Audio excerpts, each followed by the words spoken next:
Okay, so finally, we are on the section 2.7, which is the last section for chapter 2.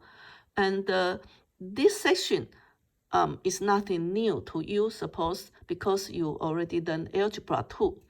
You learned this from Algebra 2. Now, remember I talked about if you have a polynomial, this polynomial will be continuous. Depends on how many degree. Now again, from the Algebra 2, we only learn the polynomial up to second degree, which we are talking about the quadratic function. But right now, we may extend the higher degree, so you may see more curve. And those x-intercept, basically, x-intercept means y equals to 0. So when y equals 0, y equals to 0, those points we also call zeros. So those zeros will have the coordinate, some x value, and y equals to 0. So when you solve for y equals to 0, then you are going to have zeros. Now take a look at the graph. Between two consecutive zeros means between these two zeros, there's no other zeros between. So this one 0, y is 0, and no more. So no more x-intercept. That's what it means. So between two x-intercept and no other x-intercept, you can see that the graph will continuously above the 0 or continuously below the x-axis. Okay, so the y value will be smaller than 0 or greater than 0 in the whole section. You can see that's kind of obvious logic here. If you have a continuous curve, when this curve goes through 0, then the y value will be 0 for sure. And when the curve going up and down to the next 0, there will be either all positive value for the y value, or there will be all negative y value. Make sense? So all positive 0, y, all positive y value, and it goes to 0. Now from this 0, you have all the negative y value till you reach another y equals to 0. So when y greater than 0, here, y less than 0, here, y greater than 0. Whenever you go through a 0, you change sign. See? Negative y value, 0 y value. Positive y value, 0 y value. Negative y value, y equals to 0. Y is positive, y is 0. Y is negative, y is 0. Y is positive. So this is a very, very important concept for chapter 2. So 0 is very important. Actually, on math, the most important two numbers will be 0 and 1. 1 means something. 0 means nothing. Okay? So, but greater than 0 is positive. Smaller than 0 is negative. That's another obvious concept. So we are going to apply this concept here. So I may guarantee something for you. Between two consecutive zeros, if you plug in all the x between these two numbers, plug into the function, there will be either all positive, or if you plug in the number, the x between these two zeros, you can see that the y value will be all negative. So you won't see positive value here. If you have positive, then you're supposed to see a lot of x-intercept there go through. So that's not possible. So we guarantee that. Therefore, the number one question, between two consecutive zeros, a polynomial, which is continuous, must be entirely positive or entirely negative. So that's what we learned from Algebra 2. And right now, we are able to understand higher degree. Okay. To solve a polynomial inequality, inequality is something like this. Number 5, inequality. That's what you learn from Algebra 2. To solve what? Find the key number. What's the key number? I will tell you, which is the zeros. Zeros is the key number.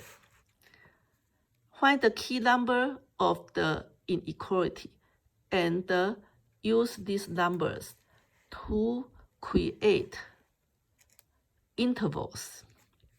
Now, pretty soon I will use number 5 to do example for you. You need to provide your answer in interval notation. A rational expression can change sign at its zeros. This is kind of hard to understand right now till we have a real examples. Okay, I will talk about that later, but let's just give you the answer first, okay?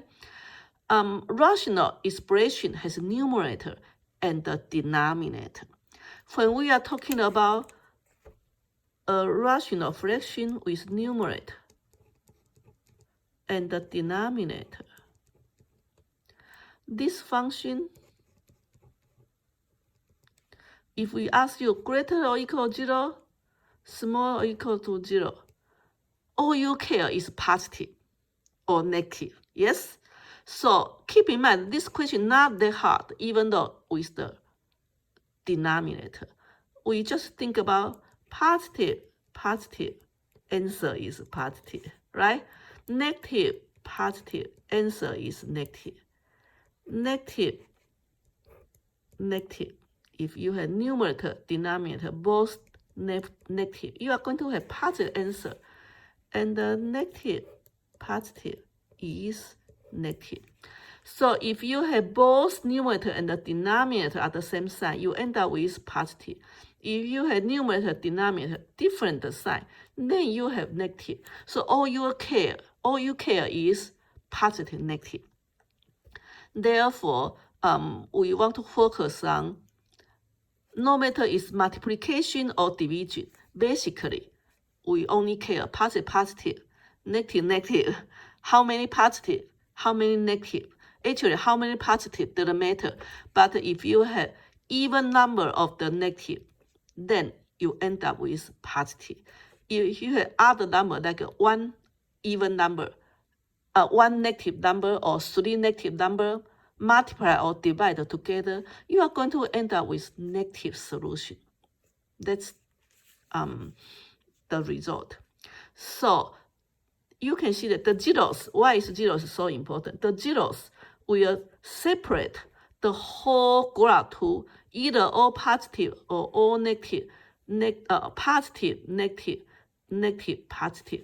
So the zeros will guarantee the whole section between two zeros, two consecutive zeros, will guarantee they are either all positive or all negative.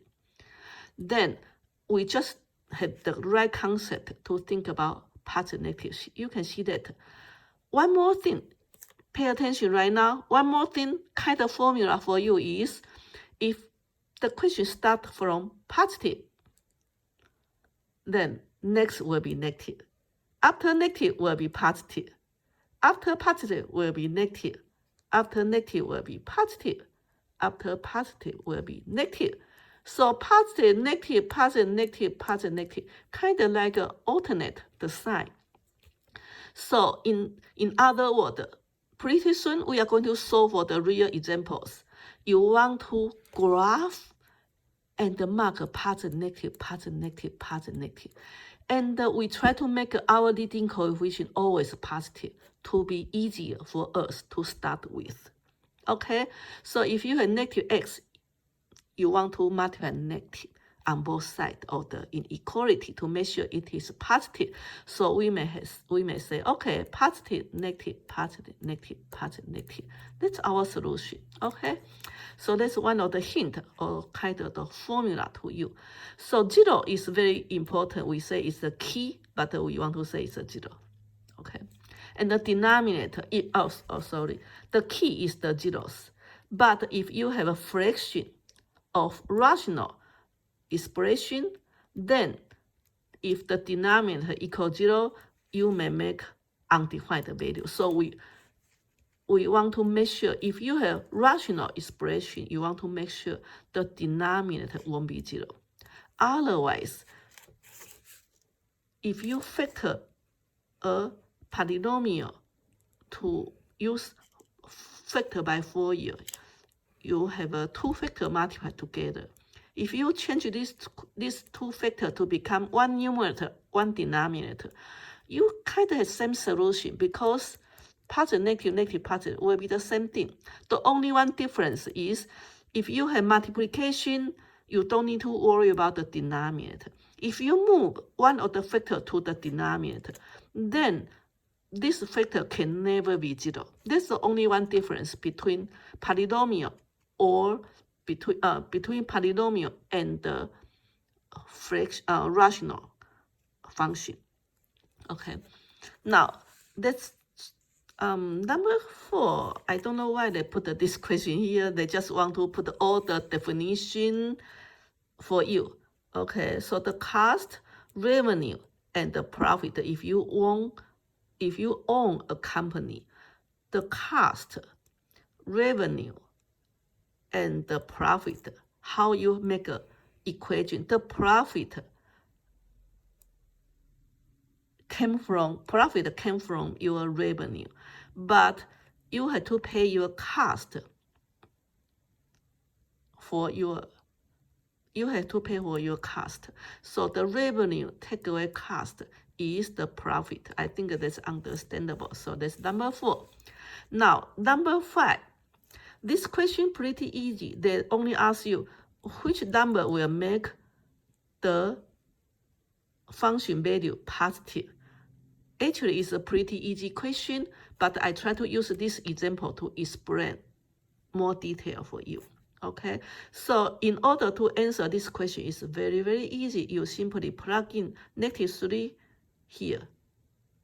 I show my work here, and then to see which one is positive. And this is 0. 0 means equal, right? So they're asking you which number make y greater or equal to 0. Equal to 0, yes, is your answer. Less than 0, no. Greater than 0, yes. Less than 0, not. So up to here, you are done with number 5. But I would like to use this number 5 example to describe the whole situation we want to learn for today. So step 1, when you want to solve for greater than, not just a test, you want to solve for y greater than 0. What's your solution supposed to be? Your solution need to be x, which x will make y positive. Now, which x will make y positive? This is our graph. How you graph? First, you have to find the zeros. After you find the zeros, so I kind of calculate a mistake before. So you factor by Fourier, and then you find 2 zeros. You have 2 zeros, -3 and 6, right? -3 and 6. And other than these 2 zeros, you don't supposed to, your graph don't supposed to go across the x-axis anymore. So 0 also means x-intercept. Now, these two x-intercept, the end behavior starting from there, either going up or going down, depends on the leading coefficient. Leading coefficient is positive. So our two end behavior will be very big in the end. When x goes to -infinity, y will be positive infinity. When x is positive infinity, y will be positive infinity. Then how about in between? In between, if you plug in any number here, you won't have a positive value Because if you want to have positive value and the polynomial need to be continuous, then you going down and going up again, you are going to create more x-intercept. That's not possible because we have only one x-intercept here and the next one will be there. So logically, mathematically, the graph going up in the end and need to going down and up to connect these two zeros. So in other words, to answer the question, say which x will make a y greater than 0? Which x will make a y greater than 0? The x smaller than -3 or the x greater than y, greater than x equal to greater than 6. The x greater than 6 will make a y greater than 0. So how you write down in interval notation? Follow the order of the numerical order. 6 goes to positive infinity. That's the x value. X value here, x is the solution to make sure y become positive. And the negative to the negative infinity, x value will guarantee y goes to positive. So this interval notation, union means all, union this interval notation, that's the solution for y greater than 0. Now, in addition, if I want to ask you how to solve for y less than 0, you want to find which x make y equals to 0. The x will be follow the numerical order between -3 and 6. So the interval notation, -3 and 6. This is not a coordinate, okay? This is interval notation.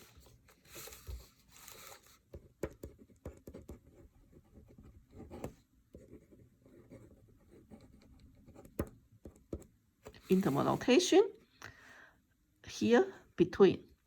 So if you write down algebraically, it will be between -3 and 6. So next video, I'm going to show you step 1 and step 2. Basically, is repeating the same process. Then you can answer either greater than 0 or less than 0. So I hope this section after the first video will be easy because we are repeating the same process again and again and again. Okay, so see you on next video. Bye-bye.